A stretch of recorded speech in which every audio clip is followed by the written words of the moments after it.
दोस्तों नमस्कार। मैं हूं विजय कुमार पाल। मैं एक लेखक हूं, मेरी बहुत सारी किताबें हैं। तो दोस्तों, जैसा कि आपको विदित है, हमने कुरान के चैप्टर 4 अल-निसा, निसा मतलब अरबी में स्त्री से होता है, उसकी 160 आयतें हमने आपको कल बताई थी। आज बाकी बची हुई आयतों का हम जायज़ा लेंगे, बताएंगे कि किस तरह ये इस्लामिक दुनिया गैर मुस्लिमों के खिलाफ़ है, किस तरह ये झूठ का पुलिंदा है और किस तरह का मोहम्मद का कैरेक्टर है। वो कैरेक्टर याद रखने लायक नहीं है। अगर याद रखने लायक है तो इस बात पर कि मोहम्मद के मानने वाले जो इस्लाम में से जो सच्चे मुसलमान हैं, वो सिर्फ आतंकवादी, बलात्कारी ही बन सकते हैं। बहुत से लोग कहते हैं सारे मुसलमान तो ऐसे नहीं होते। जो मुसलमान कुरान पर चलकर मोहम्मद की शिक्षा का पालन नहीं करते, यानी गैर मुस्लिमों को कत्ल नहीं करते, उनकी औरतों को लूटकर उनके साथ बलात्कार नहीं करते, छोटी बच्चियों से शादी नहीं करते, वो मुसलमान निश्चित तौर पर एक अच्छे इंसान है, लेकिन वो सच्चे मुसलमान नहीं हैं।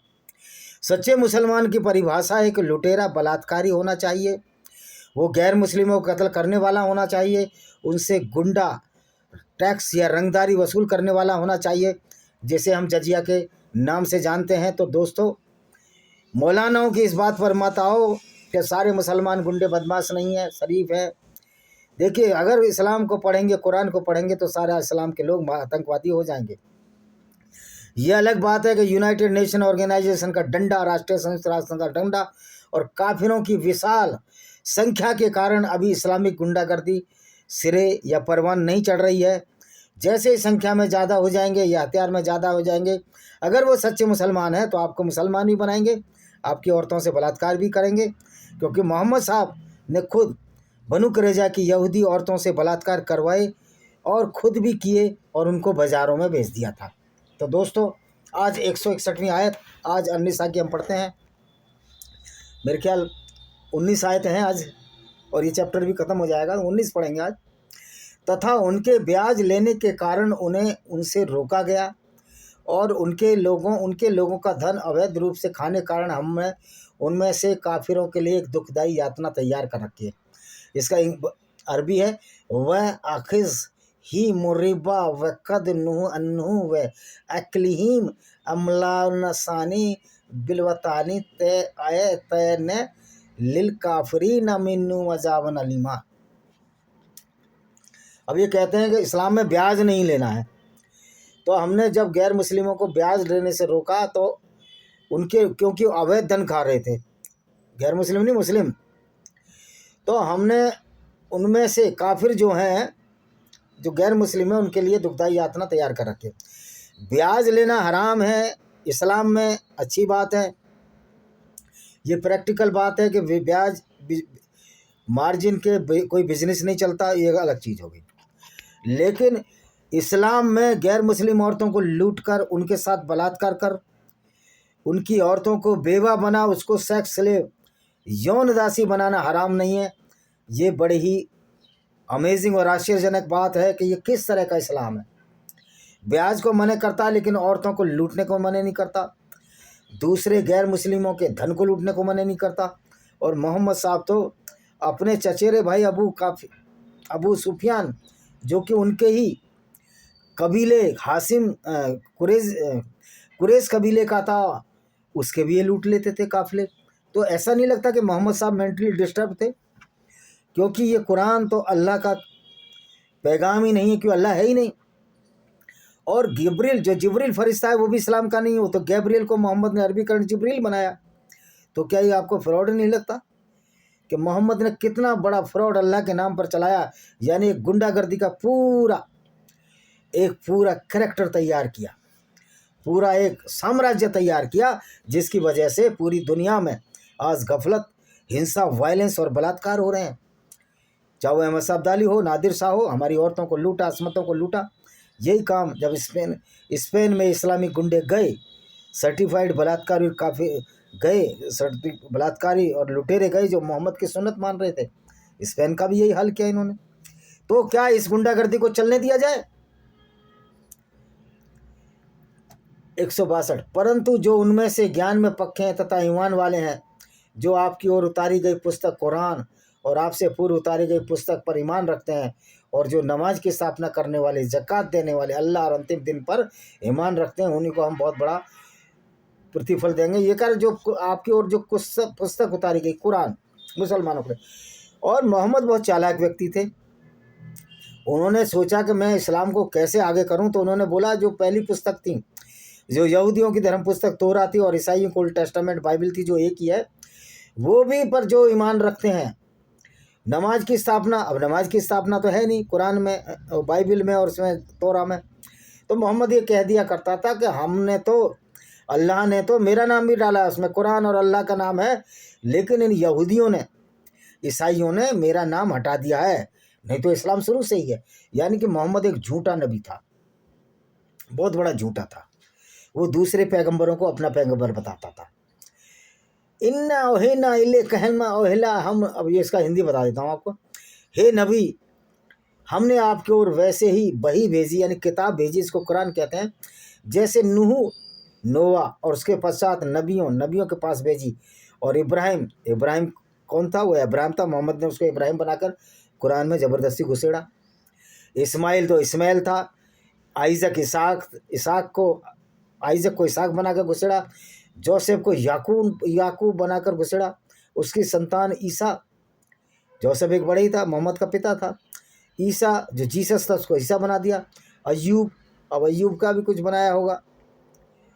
यूनुस और हारून को हारून बना दिया और सोलेमान को सुलेमान बहाल दिया। कह रहा यो भाई, हमने दाऊद को दाऊद जबूर प्रदान की, यहूदियों की धर्म पुस्तक। तो ये मोहम्मद झूठ बोलता था। ये ज़बरदस्ती साबित करने की कोशिश करता था कि मैं आखिरी पैगंबर हूँ और जो सारे पैगंबर थे वो पहले पैगंबर हैं, जबकि मोहम्मद पहले और आखिरी पैगंबर इस्लाम का, जो अपने आप दूसरी लोगों की श्लोक या आयतें चुरा लेता था यहूदियों की पुस्तक से। आप कुरान पढ़ लीजिए, यहूदियों की पुस्तक तोरा पढ़ लीजिए। अगर यहूदियों की पुस्तक तोरा आपको ना मिले तो आप बाइबल का ओल्ड टेस्टामेंट पढ़ लीजिए, उपलब्ध है इंडिया में। आपको पता लग जाएगा मोहम्मद कितना झूठा था और सारे यहूदियों के नबियों को, पैगंबर को अपना पैगंबर बताता था। और अगर इस्लाम शुरू से था तो मोहम्मद पहला मुसलमान क्यों था? और उसकी पत्नी खदीजा बिन खालिद जो कि ईसाई थी, वो पहली मुस्लिमा क्यों थी? तो ये फ्रॉड पर टिका हुआ इस्लाम है। कुछ रसूल तो ऐसे हैं जिनकी चर्चा हम आपसे पहले कर चुके हैं और कुछ की चर्चा आपसे नहीं की। अल्लाह ने मूसा से वास्तव में बात की। अब जो मोजेज़ था, मोजेज़ ने यहोवा से बात की, याहवे से बात की। हालांकि ये बात भी झूठ है कि मोजेज़ नाम का कोई कैरेक्टर है, ये भी माइथोलॉजिकल है।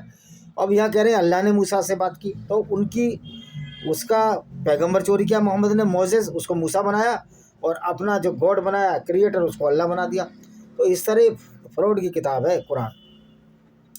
ये सभी रसूल शुभ सूचना सुनाने वाले और डराने वाले थे, ताकि इन रसूलों के आगमन के पश्चात लोगों के लिए अल्लाह पर कोई तर्क न रह जाए। अल्लाह प्रभावशाली तत्व करे, सब शुभ सूचना डराने वाले थे। अब कोई भी रसूल होगा वो डराएगा। और फिर ये रसूल तो मुसलमानों को भी डराता था कि आप मेरे साथ औरतें लूटने नहीं चलोगे, उनके साथ बलात्कार नहीं करोगे, उनको सेक्स स्लेव नहीं बनाओगे तो अल्लाह का अजाब आएगा, जो कि नकली अल्लाह था, मोहम्मद ने बनाया। अब बताइए, अल्लाह का अजाब जब आएगा जब मोहम्मद के साथ ही बलात्कार ना करें, लूटे ना, तब उसको कष्ट देगा। यानी कि अल्लाह को लुटेरे पसंद है। एक क्रिएटर जिसने पूरी दुनिया को बनाया, उसको लुटेरे मुसलमान पसंद है, और जो लुटेरे नहीं है, जो गैर मुस्लिम है, उनको कत्ल कराएगा ये अल्लाह। तो आपको नहीं लगता ये बहुत बड़ा फ्रॉड है जब मोहम्मद ने खेला? आज इस फ्रॉड की पोल खुल रही है तो इनको सरतन से जुदा के नारे याद आ रहे हैं। तो कितनों के सरतन से जुदा करोगे? अगर वो सरतन से जुदा जिनके हो रहे हैं वो इकट्ठे हो जाएंगे तो तुम्हारा न अल्लाह बचा पाएगा, न तुम्हारा दल्ला बचा पाएगा, न मुल्ला बचा पाएगा। हे नबी, आपको यहूदी आदि नबी न माने। बिल्कुल नहीं मानेंगे। यहूदी क्यों मानेंगे? ये तो लुटेरे आदमी को कौन नबी बनाना चाहेगा? बलात्कारी को कौन नबी बनाना चाहेगा? और क्यों हम मोहम्मद की इज्जत करें? परंतु अल्लाह उस कुरान के द्वारा जिसे आप पर उतारा है गवाही देता है कि आप नबी हैं। अब अल्लाह गवाही दे रहा है, चैप्टर 4 की 166। अल्लाह गवाही दे रहा है कि आप नबी हैं, और नबी गवाही दे रहा है कि वो अल्लाह है जो दुनिया चलाता है। तो तुमको फ्रॉड नहीं लगता? यानी कि आपस में एक दूसरे को खान साहब शर्मा जी पंडित जी क्या खुश हो रहे हैं लोग। जैसे बहुत दिखा हमारे नए जीवन में भी कि हम मनु की औलाद हैं, हम जो ब्राह्मण हैं वो ब्रह्मा के मुख से पैदा हुए हैं। ब्रह्मा के मुख में क्या बच्चेदानी थी, ब्रह्मा के मुख में क्या फैलोपियन ट्यूब थी। वैसे भी ब्रह्मा एक माइथोलॉजिकल पार्ट है, जो कल्पनाओं में हमने माना है कि ये बनाने वाला सृष्टि की रचना करने वाला तो ऑटोमेटिक नेचर है। नेचर को कौन चला रहा है, इसका तो सवाल कोई अभी तक नहीं दे पाया है। ये तो मैं कहता हूँ नेचर को तो रामेश्वर दयाल चला रहा है, एक नया मेरा भगवान है। तो क्या आप रोक लोगे मुझे? जब अल्लाह भगवान हो सकता है तो रामेश्वर दयाल भी भगवान हो सकता है। जब ब्रह्मा विष्णु महेश त्रिमूर्ति हो सकती है तो रामेश्वर दयाल, सोमेश्वर दयाल और विष्णु दयाल भी त्रिमूर्ति हो सकते हैं नए कल्ट के हिसाब से। आपने कोई परफेक्शन तो नहीं है ना आपकी बात में, तो ये झूठ और फ्रॉड चल रहा है, इसको माने जा रहे हैं। तो आप जो है अल्लाह ने गवाही दी, अब अल्लाह नबी की गवाही दे रहा है, नबी अल्लाह की, मतलब दोनों हैं राम मिलाई जोड़ी, गंदा एक कोड़ी चले जा रहे हैं। वास्तव में जिन्होंने कुफ्र किया और अल्लाह की राह से रोका, उस सुपथ से बहुत दूर जा पड़े। कुफ्र किया यानी कि जो मुसलमान नहीं बने, अल्लाह की राह से रोका, बहुत दूर जा पड़े। सबसे बड़ा कुपत तो अल्लाह की राह है, जहाँ गैर मुस्लिमों को लूटने और बलात्कार करने की आज़ादी है। इससे बड़ा कुपत कोई नहीं हो सकता। अल्लाह की औकात ही नहीं कि एक अच्छे मुसलमान को सुपथ दिखा दे, क्योंकि अच्छा मुसलमान ही तो बलात्कारी, अत्याचारी और आतंकवादी होता है। ये आपकी किताबों से और ये प्रैक्टिकल में भी देख रहे हैं। जो मदरसे में पढ़ रहे हैं लोग, पाकिस्तान के मदरसे हो, हिंदुस्तान के मदरसे हो, जो दारुल उलूम में पढ़ रहे हो, सारे आतंकवादी बन रहे हैं, क्योंकि इस्लाम की शिक्षा ही आतंकवाद है। घृणा, आतंकवाद और बलात्कारियों का समूह है, जिसको हम सच्चा मुसलमान कहते हैं। निसंदेह जो काफिर हो गए और अत्याचार करते रह गए, तो अल्लाह ऐसा नहीं उन्हें क्षमा कर दे, ना उन्हें कोई राय। देखियो, हम तो काफिर ही रहेंगे। हम ऐसे अल्लाह, ऐसे पैगंबर को हम पनौती मानते हैं, लानत मानते हैं। और ऐसे पैगंबर को जो अपना आदर्श मानेगा वो मूर्ख होगा, दुष्चरित्र होगा, कातिल और बलात्कारी होगा, क्योंकि उनको पैगंबर वही मानेगा जो इस तरह के कार्य करेगा जिस तरह के मोहम्मद करता था। तो हमारे लिए तो मोहम्मद जीरो है, एक गंदा और गिरा हुआ व्यक्ति है, क्योंकि वो हमको गाली दे रहा है। अगर मोहम्मद अपने मुसलमानों के बीच में संदेश फैलाता, हमें कोई प्रॉब्लम नहीं थी। ये होता कौन है जो काफिरों को गाली दे रहा? तो हमारे लिए मोहम्मद तो एक लायबिलिटी है, हमारे लिए तो वो एक बहुत राक्षस प्रवृत्ति का व्यक्ति है। जो भी समझदार आदमी होंगे, मुसलमानों के लिए नहीं हो सकता, क्योंकि मुसलमान को तो ये काम अलाउ है ना, लूटने के, कत्ल करने के, बलात्कार करने के। और बहुत सारे जो इन्वेडर्स इस्लामिक गुंडे आए भारत में, उन्होंने ये लूटपाट की। वामपंथियों, कुरान पढ़ लो, तुम्हारी कोई औकात नहीं है कि तुम्हारी चल जाए हमारे वीडियो देखकर। हम वामपंथियों से, मौलानाओं से आमने सामने की बहस करने को तैयार हैं। परंतु नरक की राह जिसमें सदाचारी होंगे, अल्लाह के लिए सरल है। अल्लाह की तो औकात ही नहीं जो हमें नरक भेज सके। नरक में तो खुद मोहम्मद है, जो ऐसे गंदे काम करा, जो अब तक लानत है उस पर। और कुछ दिनों बाद ऐसा आएगा, उसकी कब्र पर लोग क्या क्या करेंगे। जो औरंगजेब की कब्र पढ़ते हैं, उससे भी बुरा अंजाम मोहम्मद की कब्र का होने वाला है। मुसलमान ही करेंगे, हमें कोई ज़रूरत नहीं, हम इतना गंदा नहीं बन सकते, क्योंकि मुसलमान बदनाम हो रहे हैं, हम थोड़ी बदनाम हो रहे हैं मोहम्मद की वजह से। जो बदनाम हो रहा है वो खुद करे, हमको क्या लेना देना। हम तो मोहम्मद की आपके सामने शख्सियत, उसकी हैसियत, उसकी कैफियत ला रहे हैं कि किस तरह का ये नबी था जो काफिले लूटने में विश्वास रखता था। चैप्टर 4 की 170 आयत क्या कहती है? हे लोगों, तुम्हारे पास तुम्हारे पालन हार की ओर से रसूल सत्य लेकर आ गए। अब ये रसूल कैसा सत्य लाया था कि धरती घूमती नहीं है, स्थिर है, और सूर्य उसके चारों तरफ घूमता है। अल्लाह ने पहाड़ ऊपर से गाड़ दिए कि धरती उड़ ना जाए, जबकि अल्लाह को पता ही नहीं, मूर्ख अल्लाह को, ये पहाड़ अंदर जो टेक्टोनिक प्लेट टकराती हैं उससे पहाड़ों का उभार होता है। जैसे हिमालय पहाड़ बहुत से बने, रॉकीज, एंडीज, बहुत सारी पर्वतमालाएं लंबी, शायद रॉकीज सबसे लंबी है, एंडीज, लेकिन इसको पता ही नहीं था। तो रसूल, इसलिए मैं रसूल को झूठा नबी बोलता हूँ। मोहम्मद झूठा व्यक्ति है, क्योंकि उसको कुछ आता ही जाता नहीं था। अतः उन पर ईमान लाओ। अब ये कौन कह रहा है? अल्लाह कह रहा है ईमान लाओ झूठे नबी पर। तो अल्लाह तो था ही नहीं, अल्लाह तो मोहम्मद ने बनाया। तो ये हम में से कोई, मोहम्मद के साथियों में से ये आयतें लाता रहता था। जो इसका चचेरा साला था, जिसका नाम था वर्का बिन नोबिल, जो एक ईसाई था, हो सकता है उसने मोहम्मद को बदनाम करने के लिए ऐसी आयतें लाए हो। उन पर ईमान लाओ, यही तुम्हारे लिए अच्छा है। यदि कुफ्र करोगे, यानी ईमान नहीं लाओगे, विश्वास नहीं करोगे, याद रखो अल्लाह का जो आकाश धरती में है, अल्लाह का ना आकाश है ना धरती। अल्लाह को तो पता ही नहीं, अम्ब का नहीं पता, मैंगो का नहीं पता कि धरती कैसे बनी है। किसी भी धर्म वालों को नहीं पता, ये मैंगो नहीं जानते क्रिएशन ऑफ द यूनिवर्स। हमने मास्टर डिग्री ली है, हम जानते हैं कि कैसे क्रिएशन हुई, मानव की संरचना कैसे हुई, किस साल बाद 2.5 लाख वर्ष पहले हम जैसा मानव आया और वो अफ्रीका में पैदा हुआ, अफ्रीका में सारी जगह घूम गया। तो वामन मेश्राम भी उतना ही बड़ा मूर्ख है जो मूल निवासी थ्योरी करता रहता है। तो ये पागल लोग हैं, सनकी लोग हैं। पता नहीं कितना कुंटल गांजा पीकर ये कुरान लिखी गई है और कितना कुंटल गांजा पी के ये वामन मेश्राम अपने वीडियो बनाता है। ये अहले किताब ईसाइयों, अपने धर्म में अधिकता न करो। अबे ईसाई कुछ भी करे, खुजली मोहम्मद को क्यों होती है, अल्लाह को खुजली क्यों होती है? हमारी मर्जी, हम मूर्ति पूजे ना पूजे, who are you Allah and your paigambar? Nothing. हमारे लिए उसकी औकात बिल्कुल भी नहीं है, तिनके जितने भी नहीं। अल्लाह पर केवल सत्य बोलो कहता है, ईसाइयों से बोलता अल्लाह बोलो, ईसाई कहते हम क्यों बोले अल्लाह पर? ऐसे लुटेरे अल्लाह पर जो यहूदियों को और ईसाइयों को कत्ल करवाता था उस जमाने मोहम्मद के में। मसीह मरियम का पुत्र के अल्लाह का रसूल है। जो मरियम का पुत्र है मसीह यानी कि जीसस, वो अल्लाह का रसूल है और उसका शब्द है। भाई अल्लाह को तो मानते ही नहीं ईसाई, तो काहे का रसूल? थे मोहम्मद कहता था मान ना मान मैं तेरा मेहमान। तुम नहीं मानोगे लेकिन हम मानेंगे कि जीसस हमारा रसूल है। जीसस को मानने वाले नहीं मान रहे कि अल्लाह उनका अल्लाह है या पैगंबर मोहम्मद रसूल है। तो ये वन वे ट्रैफिक था मोहम्मद का, लोगों को बेवकूफ़ बनाने के लिए। और जिसे अल्लाह ने मरियम की ओर डाल दिया उसमें से एक आत्मा, और अल्लाह उसके, अब क्या था, अल्लाह ने पैदा किया मरियम को, मरियम के बेटे जोसेफ के पुत्र जीसस को, जो बिना इंटरकोर्स पैदा हुआ। पहली बात तो ऐसा संभव ही नहीं है, कुछ ना कुछ तो गड़बड़ हुई है। फिर ईसाई कहते हैं यहोवा ने पैदा किया, कोई यावे बोलता तो ये अल्लाह बीच में कहाँ घुस गया? जीसस तो मोहम्मद से भी बहुत पहले हो गया था। तो जो कुरान की बात है वो झूठा सिद्ध हो जाती है। तौरात और बाइबल में जो लिखा हो उनको हम सच मानेंगे, वो पहले लिखी किताब है।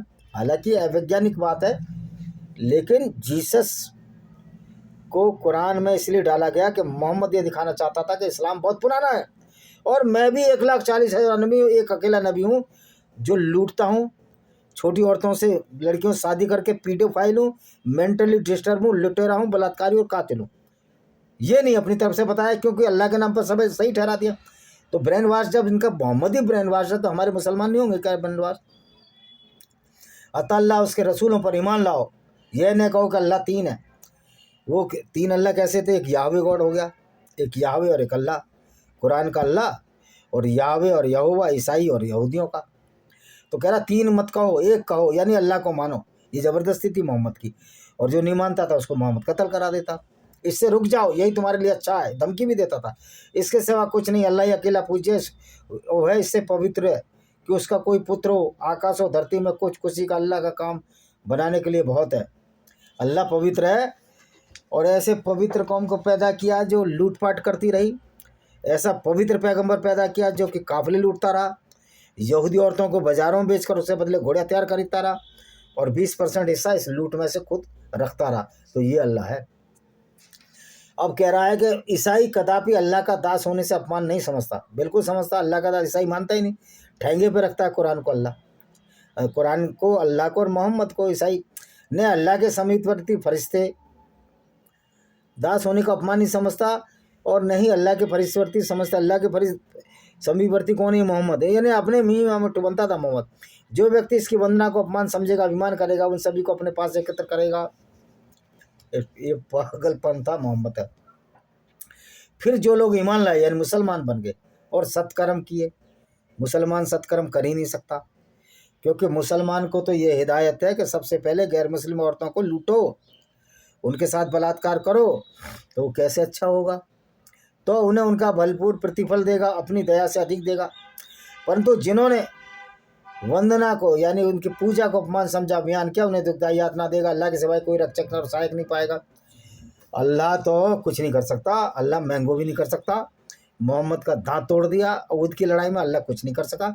मोहम्मद को भी मालूम था ये अल्लाह मैंने बनाया, तो उसने अल्लाह को नहीं बुलाया, उसने अपने दामाद फातिमा के पति हजरत अली इबन तालिब को बुलाया, तालिब के बेटे हजरत अली को बुलाया कि मेरा दांत टूट गया, बचाओ। फातिमा आई, रूह के फोई से इसका खून रोका जहाँ भी मुक्का मारा था। तो ये सब मोहम्मद तो ऐसा करेक्टर है जो मार भी खाया और जहर देकर जिसको मारा भी गया। ये लोगों, तुम्हारे पास तुम्हारे पालनहार की ओर से खुला प्रमाण आ गया, इस हमारी तुम्हारे से खुली वही यानी कुरान उतार दी। कुरान तो झूठ का पुलिंदा है। तो जो लोग अल्लाह पर ईमान लाए और इस कुरान को दृढ़ता से पकड़ लिया, वे उन्हीं को अपनी दया अनुग्रह से स्वर्ग में प्रवेश करेगा और उन्हें अपनी ओर सीधी राह दिखा देगा। जो कुरान को मानेगा तो दृढ़ता से पकड़ लेगा तो क्या करेगा? अनुग्रह क्या है मोहम्मद उसका, अल्लाह का? औरतें लूटने की आज्ञा देगा, औरतों से बलात्कार करने की आज्ञा देगा। ये है अल्लाह का अनुग्रह, और स्वर्ग में प्रवेश करेगा। और जबकि पूरी दुनिया को नरक बना दिया इस्लाम ने। हे मोहम्मद, वे आप से कलाला के विषय में आदेश चाहते हैं। अब कलाला है, कलाला की मीरास का नियम आयत संख्या 12 में आ चुका है, जो उसके 3 प्रकार में एक के लिए था। अब यहाँ 2 प्रकार का आदेश बताया जा रहा है, अर्थात कलाला के सगे भाई बहन अथवा लाती जो एक पिता और कई माता, उनके लिए आदेश है। सगे भाई कलाला के विषय में आदेश है। आप कह दें कलाला के विषय में तुम्हें आदेश दे रहा हूँ, यदि कोई ऐसा पुरुष मर जाए जिसकी संतान न हो और न पिता और दादा हो, उसके एक बहन हो, तो उसके लिए उसके छोड़े हुए धन का आधा है, और वह पुरुष उसके पूरे धन का वारिस होगा यदि बहन की कोई संतान ना हो। न पिता और दादा, यदि उसकी 2 बहनें हों तो उन्हें छोड़े हुए धन का 2/3। यदि भाई बहन दोनों हों तो नर भाई को 2 नारियों के बराबर भाग मिलेगा। ये अल्लाह है जो औरतों में अविश्वास पैदा करता है, किसी को ज़्यादा पैसा, किसी को कम पैसा, तो ये अल्लाह की मूर्खता है और कोई नहीं करता ऐसा। तो दोस्तों, ये हमारी 176वीं आयत कंप्लीट हुई, और अगला जो आएगा चैप्टर, वो आएगा चैप्टर सूरह अल-माइदा। बड़ी गुंडागर्दी भरी आयतें हैं इसमें, इसको भी हम आपको दिखाएंगे। इसी के साथ हम इस वीडियो को विराम देते हैं। वंदे मातरम, जय हिंद।